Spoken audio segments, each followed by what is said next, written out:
आणि म्हणून आजच्या कार्यक्रमामध्ये मी खूप खूप धन्यवाद सर्वांचे व्यक्त करते। अतिशय ऑनलाईन आपल्याला जोडल्या जाणार आहेत, दिल्लीवरून या ठिकाणी जॉईन होत आहेत।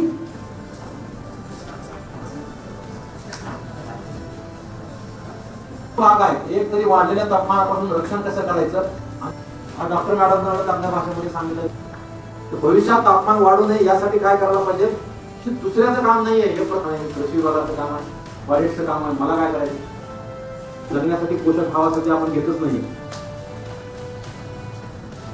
ही आपल्याला मार्गदर्शन करणार आहेत। सुरुवातीला आपण जाऊया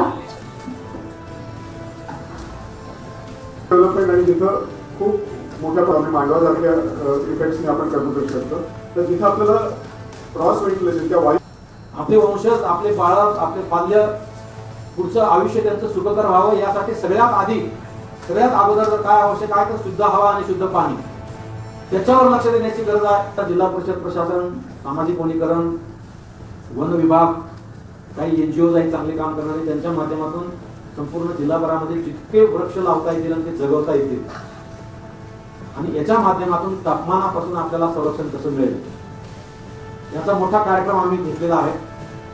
जलसंधारण, मृदसंधारण आणि वृक्षारोपण हे 3 कलमी कार्यक्रम जिल्हाभरामध्ये आम्ही राबवतोय।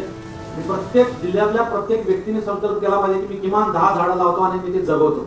बघा 5 वर्षानंतर जिल्ह्याचं चित्र बदलून जाईल।